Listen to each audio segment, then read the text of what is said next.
Hello అండి. నమస్తే. Welcome to our channel 'one page from my diary'. నిన్న part 1 Alipiri మెట్ల దారిలో అనే వీడియో పెట్టాను కదా!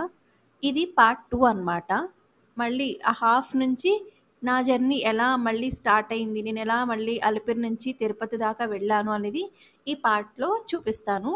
అసలు ఇందులో తిరుపతిలోని అలిపిరికి ఆ పేరు ఎలా వచ్చింది? ఏంటి? అనేది కూడా నేను మీతో ఇందులో డిస్కస్ చేస్తా అనమాట.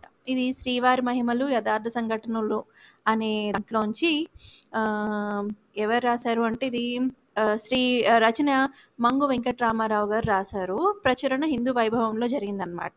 అసలు ఎలా వచ్చింది తిరుమతికి ఈ పేరు, అలిపిరికి ఈ పేరు అనేది మనం ఇందులో డిస్కస్ చేద్దాం. తిరుమల కలియుగ ప్రత్యక్ష దైవం శ్రీ వెంకటేశ్వర స్వామి వారిని దర్శించుకోవాలంటే మనం మొదట కొండ దిగువన ఉన్న అలిపిరి ప్రాంతానికి చేరుకోవాలి. అక్కడ నుండి కాలినడకన లేదా రకరకాల వాహనాల్లో మనం సప్తగిరుల పైకి చేరుకుని స్వామివారిని దర్శించుకుంటాం. అయితే కొండ కింద ఉన్న ఈ అలిపిరికి ఆ పేరు ఎలా వచ్చిందో మనలో చాలా మందికి తెలియదు. అసలు అలిపిరి అనే పేరే ఒక విచిత్రమైన పేరులాగా ఉంది కదా! మన తెలుగులో పాటు తమిళం, కన్నడ, మలయాళం ఇలా ఏ భాషలోనూ ఈ అలిపిరి అనే పదమే లేదు.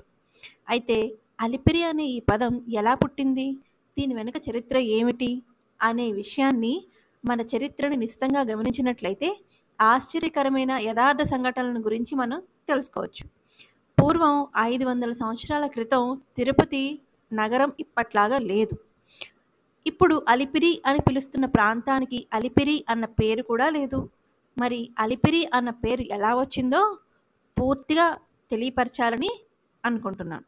అది 1656, 1668 ప్రాంతం. ఢిల్లీలో మొఘల్ చక్రవర్తులు పాలిస్తున్న సమయం. శ్రీకృష్ణదేవరాయల అనంతరం జరిగిన రాక్షసి తంగడి లేదా తల్లికోట మొదలగు యుద్ధాల తర్వాత విజయనగరం రాజుల ప్రాబల్యం తగ్గింది.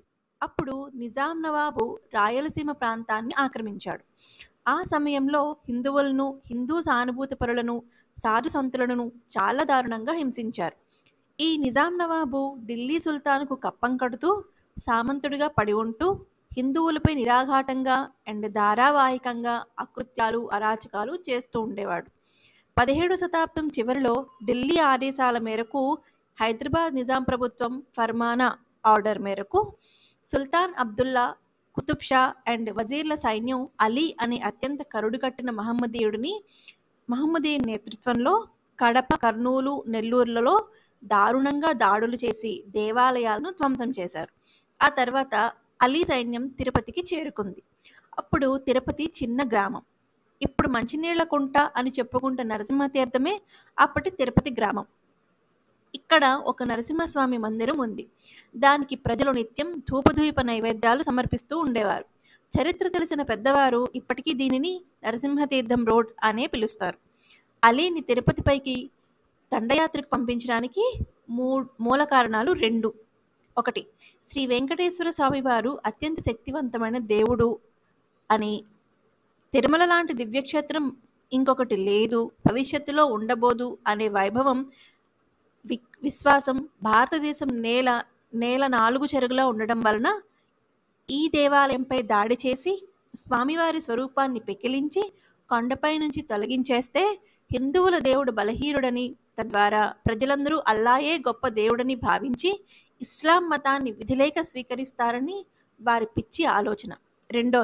శ్రీకృష్ణదేవరాయలు భక్తితో స్వామివారికి సమర్పించుకున్న విలువ కట్టలేనన్ని వజ్రాలు, వైడూర్యాలు, కనకపుష్యరాగాలు, కెంపులు, అపారమైన బంగారం దోచుకెళ్లి వాళ్ల ఖజానా నింపుకుందామని.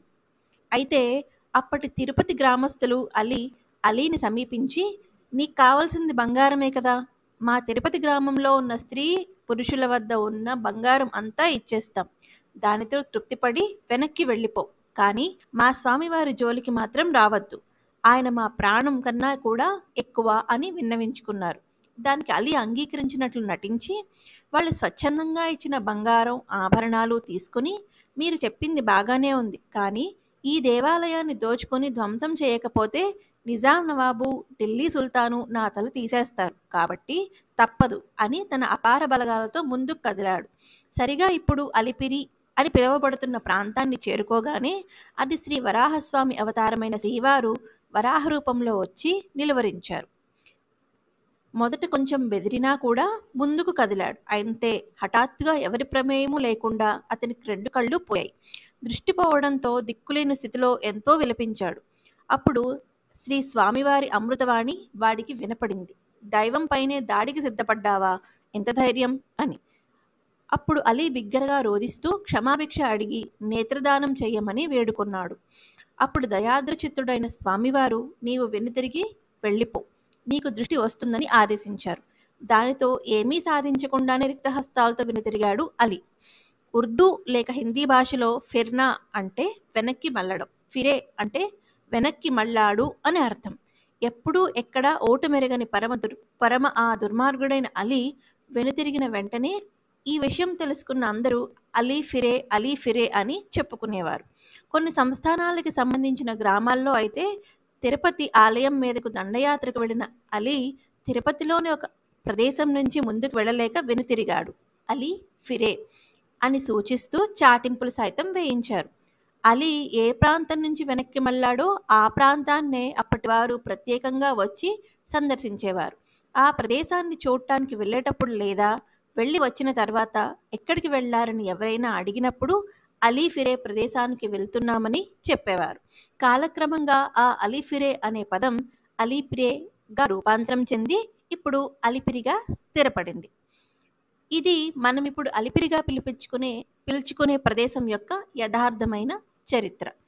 అప్పుడు దుష్కరులు చేసిన దురాగతాలు మరియు పైన పేర్కొన్న ఘటనల గురించి వెంకటాచల విరహశతకము అని ఒక కవి వ్రాయడం జరిగింది. దీని ఆధారంగా స్వర్గీయ ఎన్టీఆర్ వెంకటేశ్వర కళ్యాణం సినిమాలో కొంత చూపించారు. ఈ వెంకటాచల విహార శతకములో ముఖ్యంగా 6, 9, 90 ఇంకా 98 పద్యాలలో కవి దుష్కరులు చేస్తున్న పాపాలు దౌర్జన్యాలకు విపరీతంగా కోపం తెచ్చుకుని శ్రీ స్వామివారిని తీవ్రంగా ప్రశ్నించాడు. మీ గోవిందరాజు బొజ్జనిండా తిని హాయిగా పడుకున్నాడు, ఇన్ని అరాచకాలు జరుగుతున్నా లేవడా అని. పాలు వెన్న బకాళాబాతు దద్యోజనంబు పులిరెమ్ము వెన్నబూరియలును సరళాల పాసముల్ చక్రపులగముల్ నువ్వు మండిగల్ మనోహరములు అప్పములుడైన లతిసారల్ హోళిగల్ వడల్ దోసల్ గల వంటకములు శాకముల్ సూపముల్ చాలు లంబళ్ళు సుదనముల్ సద్యోగృతము పండ్లు తేనెలు హొబ్బట్లు పచ్చడులను మెక్కి మము బోంట్లు గొక్కిండ్ల మింగుచుండ బర్వసేయపు నీవంటి బ్రతుకుగారే శత్రు సంహార వెంకటాచల విహార శతకం నుండి ఈ పద్యం తీసుకోబడింది.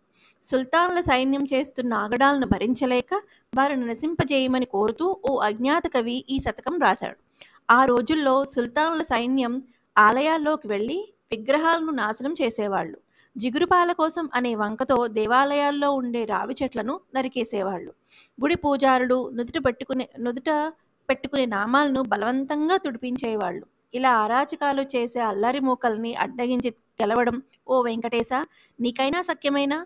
ఏదో వెర్రితనం కొద్దీ నీకు అంటూ దేవుణ్ణి రెచ్చగొట్టే పద్యాలు ఇందులో కనిపిస్తాయి. కొండపైన నీవు కొండ దిగువన మీ అన్న గోవిందరాజస్వామి లేవనైనా లేవకుండా నిద్రపోతున్నారని ఆరోపిస్తాడు ఈ కవి. ఆయన పేరు ఈ శతకంలో ఎక్కడా కనిపించదు. ఈ విధంగా శ్రీవారి మహిమ వలన అలీ వెనుతిరిగిన కారణంగా ఈనాడు మనం చూస్తున్న అలిపిరి ఏర్పడింది.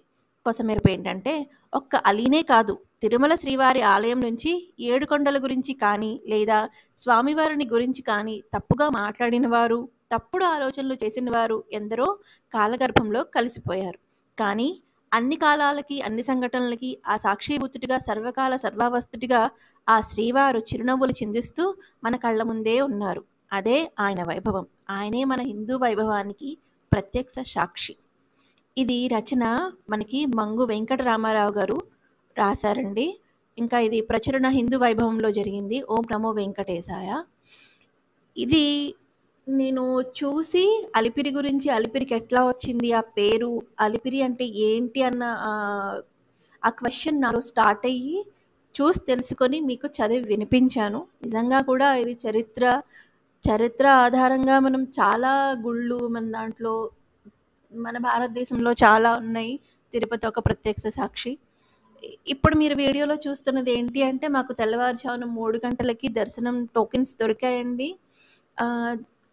ముందే నేను పార్ట్ 1 వీడియోలో చెప్పున్నాను. దానికి మేము వెళ్తున్నామనమాట. అప్పుడు ఎగ్జాక్ట్‌గా టైం 1:30 2 ఆ టైం అవుతుందనమాట. అక్కడి నుంచి జీప్‌లో ఆహ్, అంతవరకు వెళ్ళి, అక్కడి నుంచి మేము నడక స్టార్ట్ చేశామనమాట. మాకు చాలా సారీ, నడక దర్శనానికి వెళ్ళిపోయామనమాట. చాలా తక్కువ టైంలో మాకు దర్శనం అయిపోయిందనే చెప్పాలి. ఎగ్జాక్ట్‌గా మేము 3 అంటే 3కి 2:30 ఆ టైంకి మేము దర్శనం క్యూలో నిలబడ్డాము. మాకు దర్శనమై మేము బయటకొచ్చేసరికి 6:10, 6:20 కల్లా మేము బయటికే వచ్చేసాము. అలా చూడండి ఎంతమంది జనాలు, భక్తులు ఎంతమంది వెయిట్ చేస్తున్నారో. కానీ మాకంత టైం పట్టలేదండి. మాకంత అనిపించలేదు. అలసట అనేదే లేదు. ముందు రోజు ఎంత నడిచినా కూడా అలసట లేదు. ఇది బయటికొచ్చేసిన తర్వాత గోపురం ఎదురుగుండా ఉంటుంది గదా! అదనమాట. మీకిప్పుడు నేను గోపురం కూడా చూపిస్తాను. దీనికి ముందు మా వాళ్ళు తప్పిపోయారు. మేము అనౌన్సులు చేసాం. చాలా, చాలా జరిగిపోయిందనమాట. అనౌన్స్‌మెంట్ ఇచ్చాము. ఎక్కడున్నారు వాళ్ళు మాకు తెలియలేదు అనేసి మాతో పాటు వచ్చిన వాళ్ళు. ఎలాగైనా ఏదో ఒకటి ఎక్స్‌పీరియన్స్ ఉండాలి గదా! గోపురం కనిపిస్తుంది గానీ బంగారు వాకిలి వెనకాల ఉంటుంది. ఎలాగైనా ఎక్స్‌పీరియన్స్ ఒకటుంటుంది కదా! తిరుపతి వెళ్ళినప్పుడు. అలాంటి ఎక్స్‌పీరియన్సే మాకు కూడా ఇలా జరిగిందనమాట.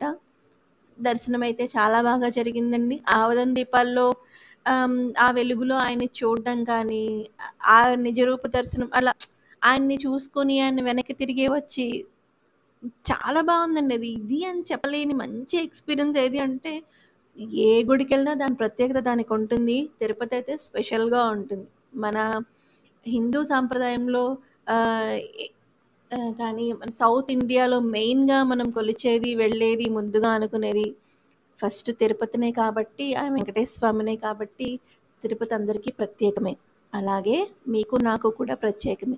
నా ఈ అలిపిరి అనే పేరెలా వచ్చిందనే దానికి మీరెవరన్నా కనెక్ట్ అయ్యుండుంటే ప్లీజ్ కమెంట్ చేయండి. ఇది పుష్కరిణి. మీకు ఒకవేళ నా వీడియో గనుక నచ్చినట్లయితే ప్లీజ్ సపోర్ట్ చేయండి, కమెంట్ చేయండి, లైక్ చేయండి, వీడియోని షేర్ కూడా చేయండి. ఒకవేళ ఏమైనా తప్పుగా మాట్లాడున్నా, లేకపోతే ఏదైనా తప్పుగా నేను నా ఉచ్చారణలో ఏమన్నా దోషాలున్నా కూడా ప్లీజ్ కరెక్ట్ మీ.